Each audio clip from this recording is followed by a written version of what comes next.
宣公上人于1989年万佛圣城举办盂兰盆法会时开示，从目连尊者的五眼六通谈到所有众生都有成佛的机会。在开示之前，上人首先介绍负责翻译的恒实法师。就发了一个护法愿，这个护法愿嘛，就是从洛杉矶3步一拜，拜到万佛城，经过2年零9个月，在期间，达到他的目的地。到了目的地，我给他讲什么法呢？就是讲的要不争不贪不求不自私不自利不打妄语。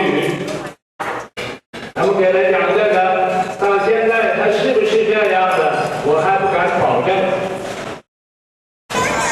Before I begin my actual talk, I'd like to introduce the person who's translating. He went to University of California, Berkeley, and got a master's degree. But before he did that, before he left the home life,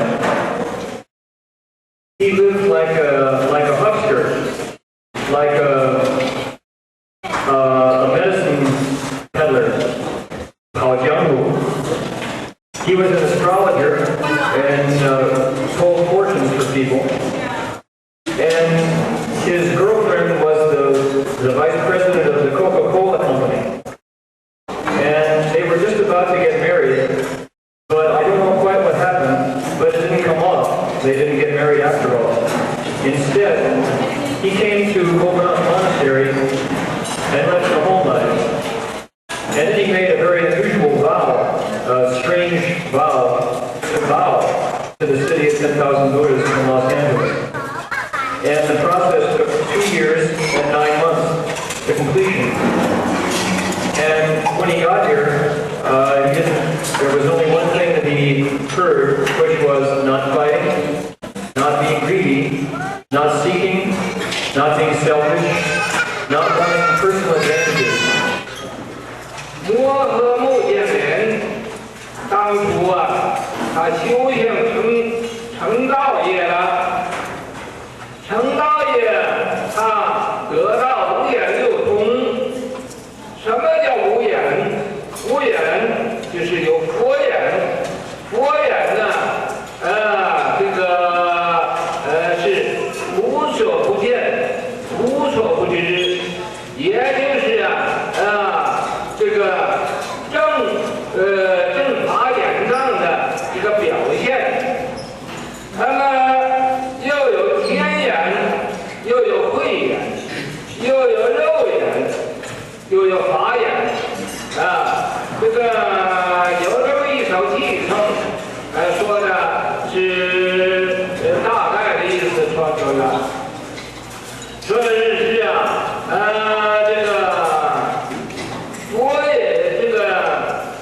天眼通非岸，天眼通它是能上观一切诸天，下观一切诸地，中看一切诸人，什么都能看得见。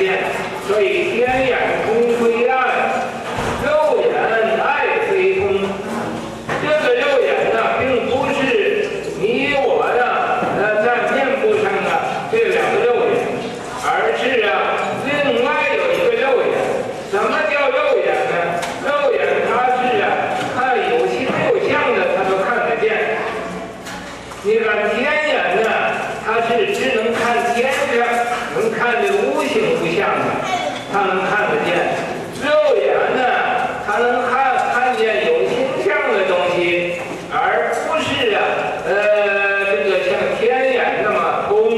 所以说天眼通非岸，肉眼爱非通。肉眼是能看见有障碍的这个东西，法眼为观虚法眼是看虚的，是看一切的秩序的这个道理，它都能看得出来。慧眼了中真空，慧眼就能明白真空实相的离体，它能以不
诸恶不作，众善奉行。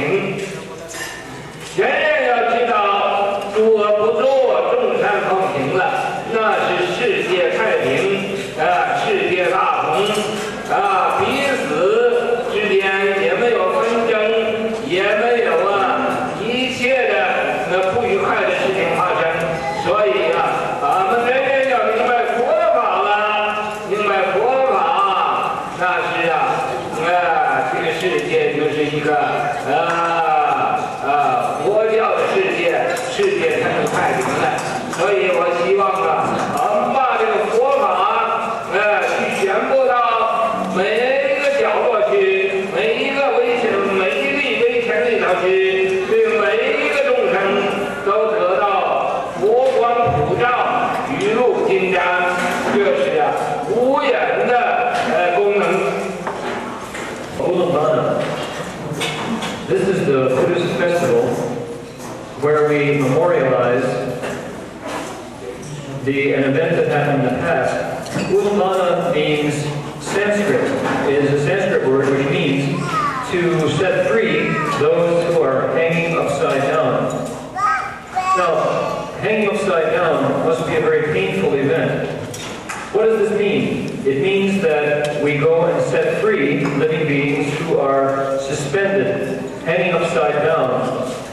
Their heads are pointing down and their feet are pointing up. They're suspended there. Now, Mahamahayana, the venerable monk, had just accomplished his karma, his work in the way. His work of cultivation had come to success. And he had, because of this, he attained the 5 spiritual eyes and the 6 spiritual penetrations, the 6 psychic powers. There's a brief verse that describes these 5 eyes. And I'll give you a rough approximation of that verse now. The Buddha eye is one of these 5 eyes, and there's nothing that the Buddha eye doesn't see.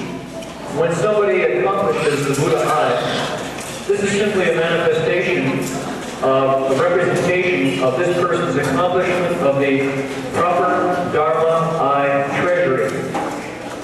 The proper Dharma eye treasury. So the verse goes like, the other 4 eyes beside the Buddha eye are the heavenly eye, the wisdom eye, the flesh eye, and the Dharma eye. So these 5 make up the 5 spiritual eyes. The first line of this verse goes, with the heavenly eye, we penetrate through and meet no obstruction. That's to say, when somebody has the power of this heavenly psychic eye, they can see all of the heavens above. Everything in the heavens is visible to them. They can see everything going on down below in the earth and in the hells. What's more, everything that's really happening with people here between, they can see. The second line goes, the flesh eye is obstructed and doesn't, or sees what is obstructed and does not penetrate. Now, it's called a flesh eye, but we shouldn't mistake it for the eyes that are in our head, the 2 eyes that everybody has. It's not this flesh eye, it's another one. This flesh eye is able to see all things that have a shape or an appearance. The heavenly eye is different. The heavenly eye sees things that have no appearance, things that are invisible. That's what appears to the heavenly eye. But the flesh eye sees things that are obstructed. That is to say, they have a form and a shape to them. So, the flesh eye sees all things with shape and form. The third verse goes, the Dharma eye sees only the common. Now, this is talking about the common truth, the ordinary understanding of reality that all people share. The Dharma eye understands this perfectly. The fourth line goes, whereas the wisdom eye understands true emptiness. As a contrast to this common truth that everyone understands, the wisdom eye sees the true substance,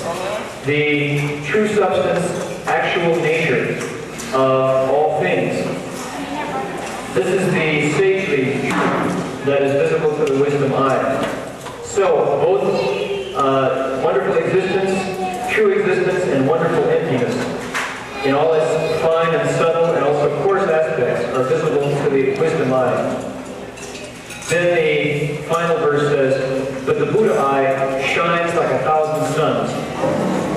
The Buddha eye is as brilliant as 1,000 suns appearing in the heaven. It shines down on all things whatsoever. It shines down and illuminates the basic substance of all of us. Now this basic substance is all living beings. This is because every living being has the Buddha nature, and everyone can become a Buddha. This is not to say that I can become a Buddha and you can't, or you can become a Buddha and I can't, or he becomes a Buddha and we can't. None of those is true. In fact, every living being has an opportunity, has a chance to become a Buddha. The only requirement, all we have to do, is to cultivate the way, to do good deeds, to establish merit and virtue, to do no evil, but to offer up every good deed. If you do it, you can become a Buddha. If I do it, I will become a Buddha. If he does it, if they do it, he and they will all become a Buddha. We all have that opportunity. The only requirement is that we avoid all evil whatsoever and do all good deeds.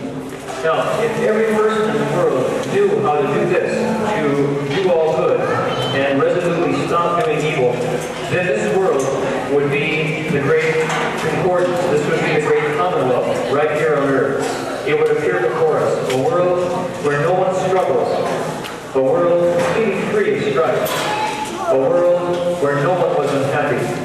This would be a world where everybody knew the Buddha Dharma. This would be a Buddhist world. When we can all do that, we will live in a Buddhist world.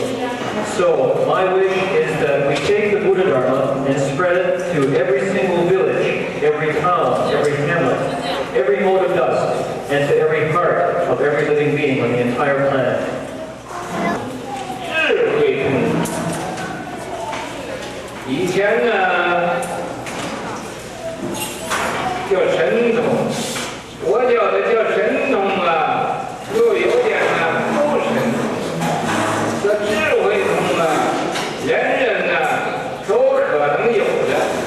你要说要神通呢，有人呢就妄想兴他了，说那是神通，回者呀是一种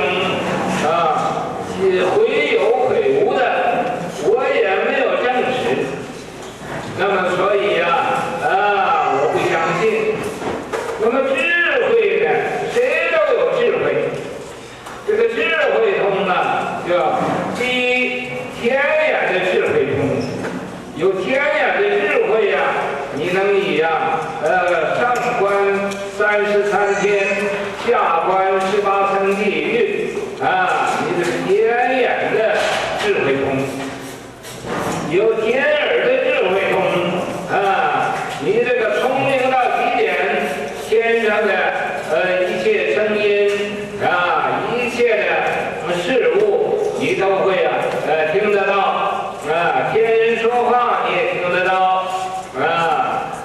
那么说我不相信这个，你不相信，现在你看世界打电话，那个有线电有无线电怎么搞的？离得那么远了就可以通话这就都是人的智慧的表现。那么智慧将来你通到天上去了，那就天耳通天眼通了又有他心通，他心通也叫他心智慧通你有他心智才能有他心通，你要没有他心的智慧，你就没有他心通。他心的智慧就是你呢在心里所想象的，你要说什么呢，他早就知道了，这是他心的智慧通又有许命通，许命通是让人知道这一生的事情是如何。你要有许命通你前生再前生再前生，生生世世，到乃至于追究到无量劫以前的生命，你都会知道的，这叫许命通。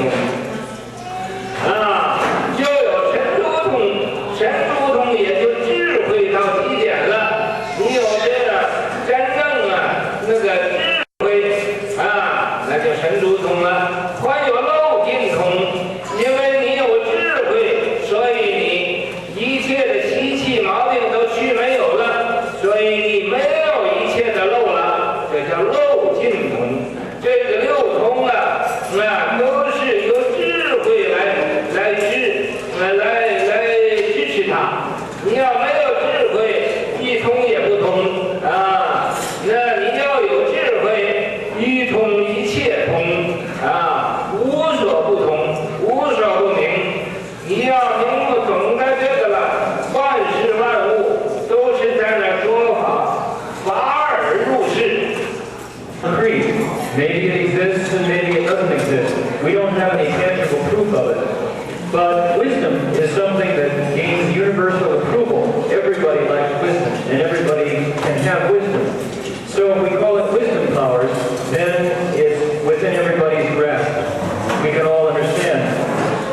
The first of these 6 wisdom powers is the wisdom power of the heavenly eye. When a person has the functioning of this wisdom power of the heavenly eye, above they are able to see to the heaven of the 33, the Triascretia heaven, everything that's going on there. Below, they can see down to the 18th level of the hells. This is the deepest of the hells, and everything in between is visible to them. When a person has the wisdom power of the heavenly ear, that person is as smart as he can be, as wise as she can be. That's why the wisdom ear, the wisdom power of the heavenly ear comes forth. When you have this wisdom power, then you can hear absolutely everything. You can know what the gods in heaven are saying. You can listen in to their conversation if you want to. Now, somebody's saying, oh, I don't believe that. You don't believe it? Well, let's look at this world. You believe in telephones? With telephones, we can have a conversation with someone all the way across the planet. We have radios. We have wireless communications, wireless telephones now. These are all manifestations of human wisdom. So how is it so strange to assume that there would be a wisdom power of the heavenly ear? Just wait until we're born up into the heavens, and we'll know that this wisdom power of the heavenly ear was right all along.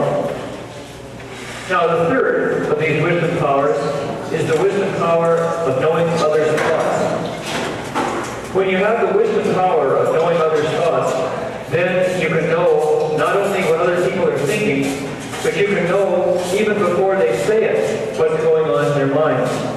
How is this possible? It's because you have the wisdom power, the penetration of others' thoughts. Now, the fourth is called the wisdom power of knowing past lives. We only know what happened in this life. The events of a single life are what we can know about. But if you have the wisdom power of knowing past lives, then what happened to you in the last life, you can know. And what happened to you in lives before that, you can also know. What happened to you in life before life before life, extending back all the way to limitless, boundless numbers of lives in the past. You can be extremely clear and know exactly who you were and what you did in limitless numbers of life past, once you have this wisdom power.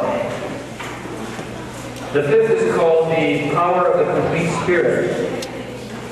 Now, this is also a wisdom power. How do you get it?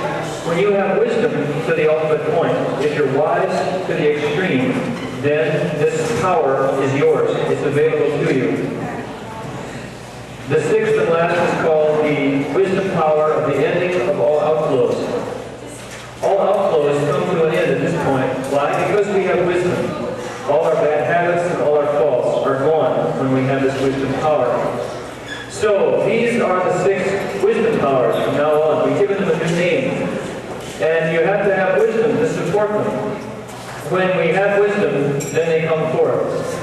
Without any wisdom, then we won't have even one. There won't be a single wisdom power that is ours to use. But when wisdom comes forth in us, there's nothing at all that we don't penetrate through. There's nothing we don't know. We are omniscient. We understand absolutely everything. What is it we understand at that point? We understand that the 10,000 creatures, the myriad things, all of the different phenomena of nature are speaking the Dharma for us. What are they saying? They say the Dharma is just that way. 现在口里呀，就变成火炭，因为它业力所感，它罪业太重了，所以好吃的东西也变成了以这个猛火呀、火炭来烧它，因为这个它就没有办法了，去求佛呀，救他母亲，那么佛呀就叫他请十方啊大德高僧，在这个7月15这一天是佛欢喜日，生字之时，来供养啊十方大德高僧。那么请十方大德高僧啊怜悯他的母亲，使令他母亲呢出离地狱之苦，而避水升天。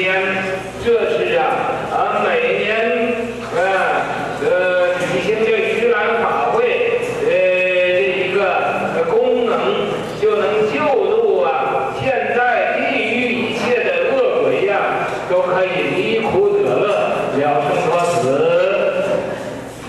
那么今天这个话我就说这么多。我希望各位都多多学习智慧，学习智慧，然后再广度众生，令这个世界的人类都有智慧，都不愚痴。那么世界人类都有智慧，不愚痴了，世界谁也不会再去战争了，谁也不会再去杀人放火呀、吸毒做种种这个违法呀、犯罪的事情了。所以咱们世界和平世界安宁在俺们每一个人的身上，咱们都有责任，不要把这个责任推诿给他人。今天借着这盂兰法会，我希望人人以天下为己任，人人以推广佛教，那么救度众生为俺的天职义务。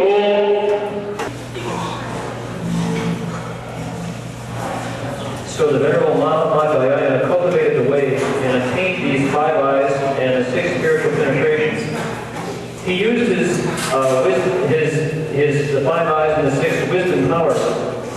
He then, using these powers, saw that his mother had fallen into the hells. She was there as a hungry ghost. Why had she fallen? The reason was because she liked to eat meat. She especially enjoyed eating seafood, and it wasn't such a bad thing that she would eat the seafood. The worst part of it was that she liked to eat caviar. And when she ate caviar, which is made up of little fish eggs, each meal she would consume tens and hundreds of thousands of small lives. So the offenses that she created by eating this caviar so often caused her to fall into the hells. Her son, Venerable Mahayana, wanted to save her. So, using his wisdom powers, he got together a meal of food and sent it down to his mother. Now, we know that in the hells, where you're a hungry ghost, there's simply nothing to eat. That's the suffering, that's the pain that you endure. And when Mahayana sent the meal down to her, she took it and behaved just like a ghost, like a person starving to death. Now, in fact, it was food, but before she could eat it, just as she put it into her mouth and wanted to swallow down this meal her son had sent her, it turned into blazing coals and burned her mouth, so she couldn't swallow it. Why did this happen? It happened because of her karma. Her karma was simply too heavy. So what was originally good food turned into flaming coals, and it burned her seriously. There was no way he could save his mother. So he went to the Buddha to set for all of this, and the Buddha said to him, what you have to do is to invite all of the lofty monks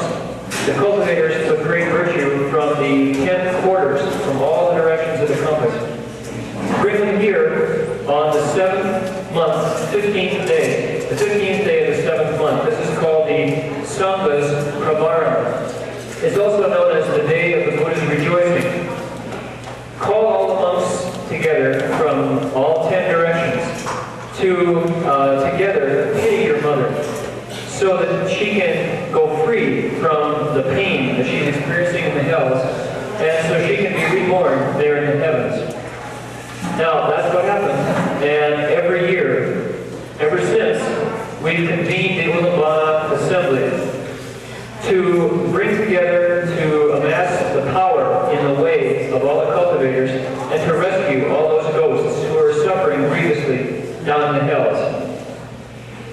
So, that's all I have to say to you today, and I hope that each and every one of you will study wisdom so that you can have real wisdom and that you can take across all living beings. Once everybody in the world has wisdom, then no one will ever again do stupid things. Nobody will ever again go to war. Nobody will make it their business to kill other living beings. We won't kill, we won't set fires, and we won't use drugs. We won't do all the many illegal things that people too often do. We won't do the immoral things that people do. Instead, we will make this a peaceful world. This vision is in our grasp. It's up to us. Every one of us has this responsibility on our person. It is our own personal responsibility, not something that you can very easily pass off to others. So please don't shirk your responsibility. Do a really good job. Cultivate the Buddha Dharma, make spreading the Dharma my own duty, save living beings, and adopt this as your heaven-given responsibility. 讲话这位呢是普吉利的博士，耶法界大学的教授，叫恒田法师。Forgot to introduce the previous speaker who used to be a star of TV program, and she was able to put it all down and leave the home life. And she's been a nun for over 10 years. She has a master's degree from Stanford University and a PhD from Dharma Buddhist University. And the present speaker has a PhD from University of California, Berkeley, as a professor at Dharma Buddhist University. Today's very important because we have a chance to really concentrate on the practice of filiality and remember to be filial to our parents. And it's by cultivation that you can really repay your parents' kindness. It said that when a single son or daughter accomplishes the way, then 9 generations are reborn in the heavens. And there's more to it than that, because filiality is the basis of virtue. As Confucius says, are not filiality and fraternity the basis of humaneness? That is the foundation for being humane. And so if people can learn to develop their basic filiality, then all the other virtues will follow in forth. And then the world can return to a peaceful world. Because what happens in the world these days is that people forget their origin and they grasp at the branch tips. But to be filial is to return to one's basic, repay God's kindness. 今天是特别重要，因为是特别孝顺父母的一天。孝顺父母就受到了为真保平安，所以有一句说，意思成道就在上天。真会保平安，可是不但是这个，是那个小道是所有的道德的根本。孔子说，小企业的其为人之本也，这所有的道德从孝顺父母而来。所以现在的世界人读书就忘本居末，可是我们国家就要还本，所以要纪念要记得孝顺父母，世界就会归去有道德的世界会和平。用中文讲，穆罕默德尊者他是属于印度的，印度也是主宗孝道的一个国家。他成道以后，第一件事情他要做是要度一度他过去这个父母。那么这个故事就是母亲人救助母亲。这个故事到了中国来，因为中国也是注重孝道的一个国家，所以因为这个故事很会感动人，所以佛教很快就普遍在中国。现在佛教正在西方一个开始。我们在语量学校培德中学，第一件事要教小孩子怎么样孝顺父母。前几天就陪着这个小学的一个教授来访问一个家长，他的儿子他是当地的人，他的儿子是已经读过几个礼拜的这个暑假班，是几个月，是3个月的训练在我们的学校。这个妈妈她怎么说？她说：“我今天我愿意我的儿子继续在你们佛教的学校里面读书，为什么呢？因为他真正改变了。他以前我叫他做什么，他什么都不干了，他就是要驳嘴，他总有话对我说，他什么都不听。他现在我就说一句，他赶快去做，收拾他自己的房间，陪床单呢，他都敢干，就是为你们的教育，我很感激你们的。所以虽然美国不一定是懂得孝顺，可是慢慢有这种的自然的情形了，这个小孩子真正改变了，所以呢，将来美国西方也可以做一个佛教的国家，都以孝顺为根本。The Venerable Mahatma Gayana accomplished the way, and India was a very filial country that believed in filial respect. And the first thing that he did as a native Indian was, and a Buddhist disciple, was to look around with his way eye to save his mother and his parents. Now, this story has moved many, countless hundreds of thousands and millions of people over the years. And when it came to China, because China was already a country that stressed filial respect, the Chinese very quickly adopted Buddhism, largely because of the story of Mahatma Gayana and his filial respect for his parents. Now Buddhism has come to the West, and it's genuinely begun here in the West. And Buddhism spreads here in the West by means of education.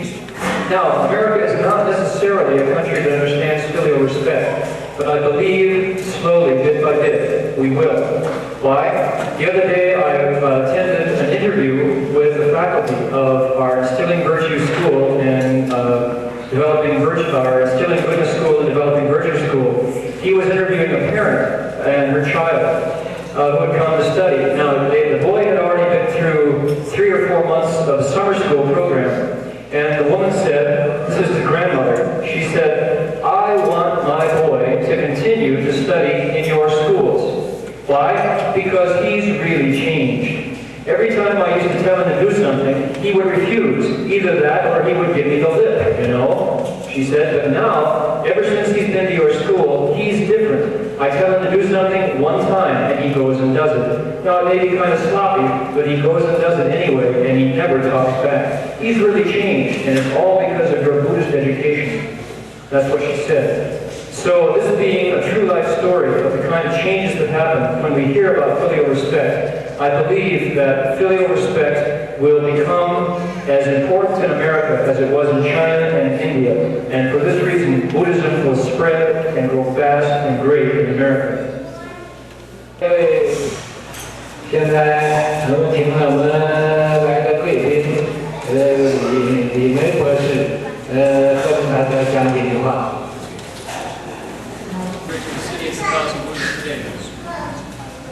谢谢各位，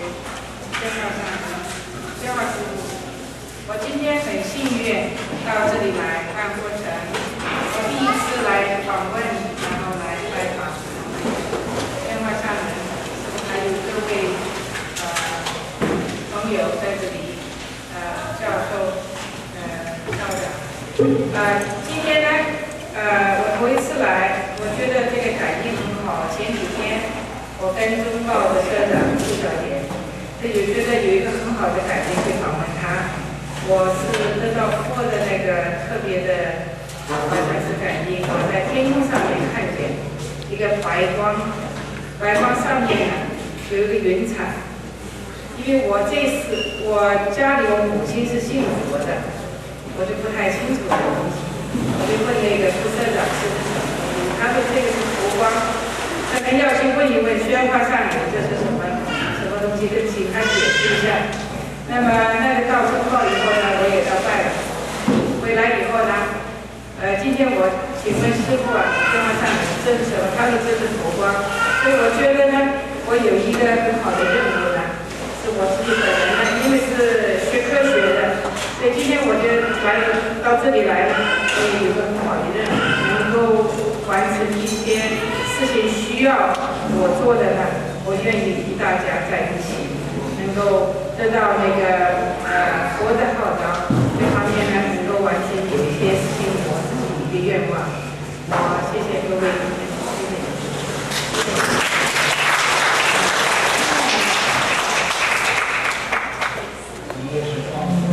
Ladies and gentlemen, this is the first time that I have visited this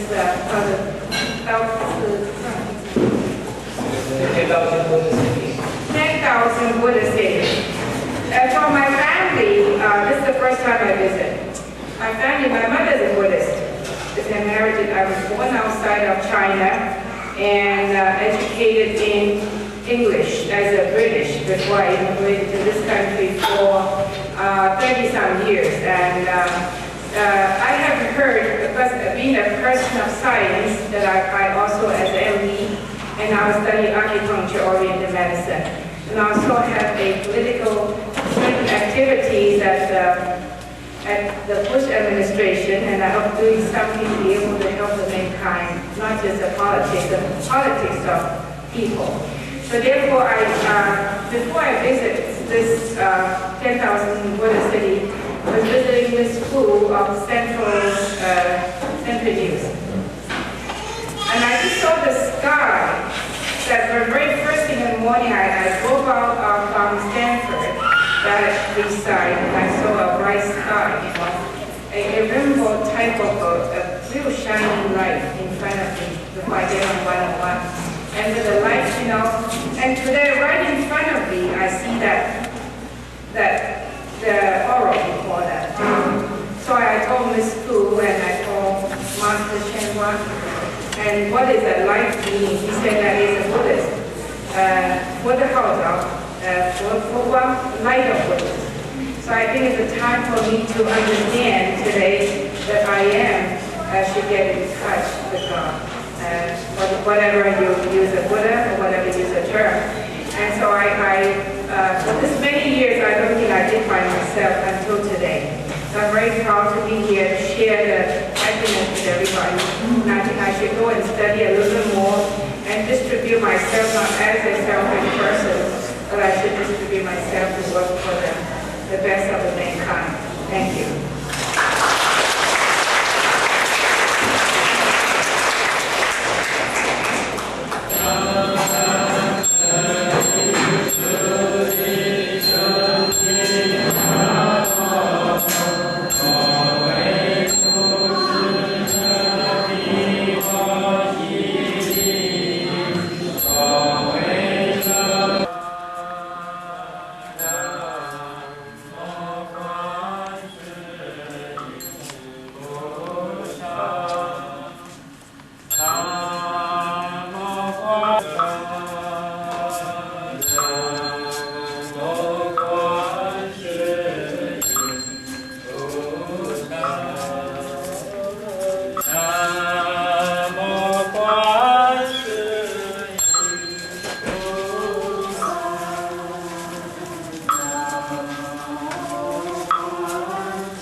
以上影音由法界佛教总会中文网站制作，我们的网址是 www.drbachinese.org， 我们的电子邮箱地址是 website_info@drbachinese.org。